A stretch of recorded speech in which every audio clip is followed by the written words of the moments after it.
Hello, everyone. Welcome back to the Psychedelic Art Exchange on YouTube. It's November. We're heading towards the end of the year. It's kind of hard to believe that we only have like a handful of auctions left for the rest of 2024. But our November CGC auction is definitely in the running for one of the best of the year, I think. It's open now. It closes on Thursday, November 14th at 9 o'clock p.m. Eastern Time, as always. We just have a pile of stuff we want to talk about because it's that kind of auction. So let's get going. Yeah, well, there is an extraordinary assortment of really interesting, high quality, in demand posters and handbills and advertisements in this auction. And we really cover the whole spectrum here. There is from the very, very rare to the very, very desirable and, valuable as well. But let's run through it. Katie put out a blog this week about a collection of Grande handbills that are in the sale that are from, a longtime collector and who really knew the material very well. And really the most the real chaser, one of the real chasers of the set, is this little card, which just for it to come up at all is an opportunity. But anybody that collects the Grande cards hard is looking for this. I mean, Yeah. there are very few complete sets without this. And I don't think that there's been another CGC one sold that we could locate. So yeah, this I believe is the first one in a CGC holder, which will hit the census as the only one. So if you want to be the owner of the only graded copy of this super rare handbill, this is your opportunity. I mean, it's hard to see, but it's a lovely little piece, and it is a photograph that was of early 1900s recording of a Blackfoot Indian chief.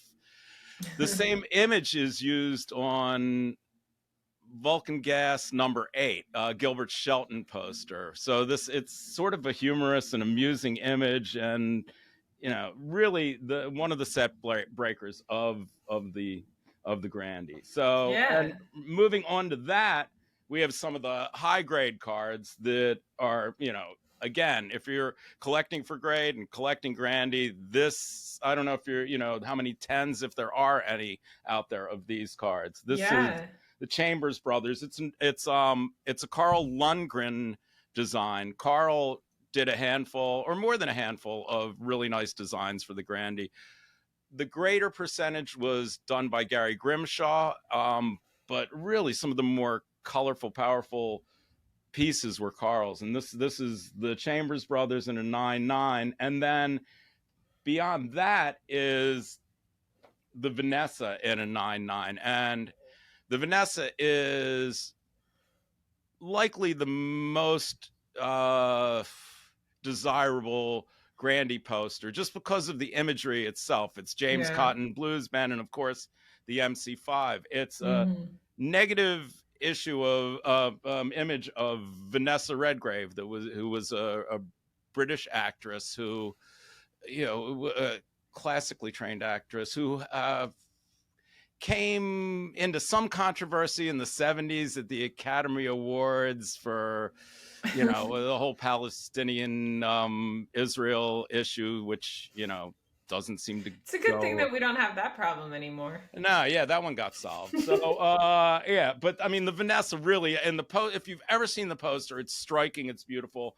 Any world-class art collection, be it rock and roll or not, could have this poster in it. It's beautiful. Yeah, it really is a banger. And then the Ming. The Ming is a Cream card. This was one of the three performances that Cream, took to the Grande. And like we had spoken of in previous blogs, the Detroit scene at the time, they were really into the British invasion, blues rock, the heavy blues from the Brits that were coming, and rock, the Who, the Cream. It was, and this is my favorite of them all. And the poster is Ooh. very difficult. It's Ming the Merciless from the Buck Mhm. Rogers comics and and movies and whatnot. Really great evil character, Ming the Merciless, which they also named the third family dog. Yeah. Tribute to Ming the Merciless. So, what an interesting common theme. Yeah, the poster, comes up very infrequently. Always been one of the most chased posters. So, if you have posters of the Ming and the Vanessa, send them our way. Yeah, and if you want to learn more about these from our really wonderful consigner who trusted us enough to put these in our auction, I'll put the link to our recent blog in the description. Lots of really great stuff in there, and it's very cool to hear where these come from and why they're important to the people who entrust them to us. So definitely check that out. And then I think we're moving out of Detroit, huh? Yeah, we're moving back to San Francisco, where the scene was blossoming in '65. The seed poster, which was for the Charlatan shows at the Red Dog, came. That was for a June performance. Now we're in December in San Francisco, and Bill Graham is putting on a series of benefit concerts for the San Francisco Mime Troupe, and because they were getting arrested for making trouble, telling the truth, the avant-garde theater in the parks. But this is ground zero for Bill Graham, San Francisco. This was his event at the Fillmore. It was within a couple months, he put a lease on the Fillmore, and the rest is history. Sure. This is as high grade as you can find. There's not a flaw on it. The corners are sharp. This is, not the sexiest piece, but historically one of the prime pieces. And even though not listed on the bill, the Grateful Dead did perform at this. Their midnight hour. There's a couple songs that clung on. If you check Deadbase or whatever database, this was a Grateful Dead concert. So this was the first Grateful Dead concert for Bill Graham and at the Fillmore. Well, so how about that? This is a historic document.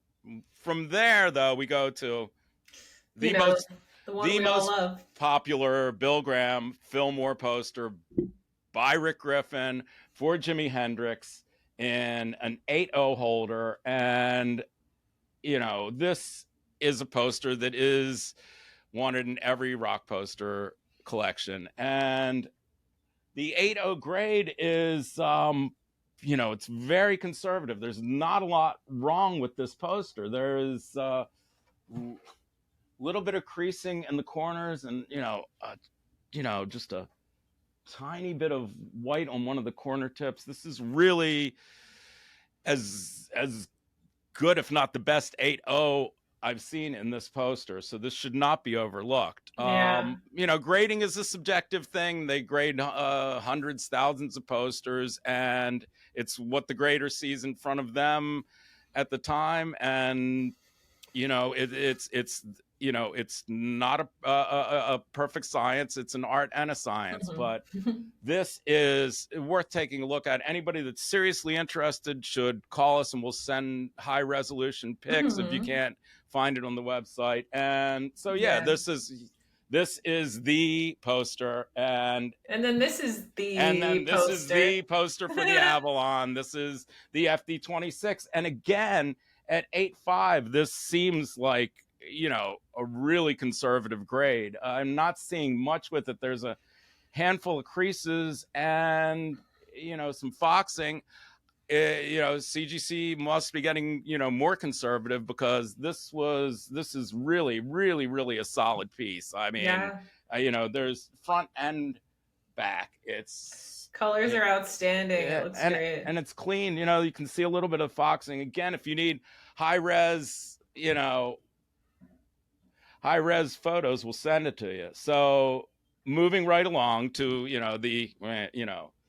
perhaps the greatest rock and roll band of all time, the Rolling Stones. And this is the Bill Graham poster for the show that was in Oakland. And this is also graded 8.0, like the the Hendrix, but this has staple holes. So this, I believe, there was a learning curve for sure. When they first started grading, there was, they were trying to figure out these posters. And, again, I'm not here to critique grading or anything like that. I'm just trying to give context, Sure. background information. The grading helps people determine where they want to spend their money.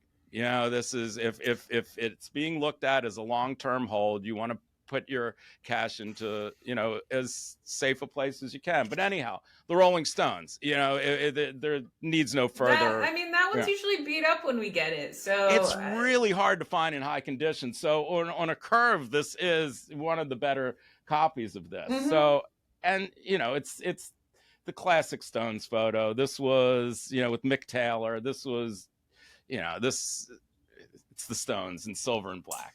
And then this is the Stones in color. Yeah, and perhaps one of the nicest looking Stones posters of all. This is the Cardiff Castle poster, which I've always loved. It is... Yeah, I actually remember this hanging in the basement. For some reason, this one, I have childhood memories of looking at this poster because it's so weird. And I don't think I had any context for the Rolling Stones logo being a part of it. Well, I'm glad that I did my part to distort your your view of art in the world. But yeah, it's a great poster, big poster. This one is in a 9.0. It's got a few little dings here and there. There is a crease on the top edge, but it's a big poster. And generally, at least here, I grade the smaller pieces more conservatively and, and for the PAE in-house grade. But, and so this is, again, a Stones collector, or just for the love of the art itself. This is a piece that is, would look great in any collection. Yeah, I love that one. It really, a few years ago, it had a moment where it popped off in a few auctions and, really went for some coin. It's always been a poster that's done well. It's hard for it to find sort of a base level because, it except with the grading. And I think that this was just pushing the edge of the size that they could fit in a holder. And they may have, I don't even know if they're still accepting this poster in holders or not. I'm not sure. They were shying away from the really big stuff because there was the potential of it getting damaged.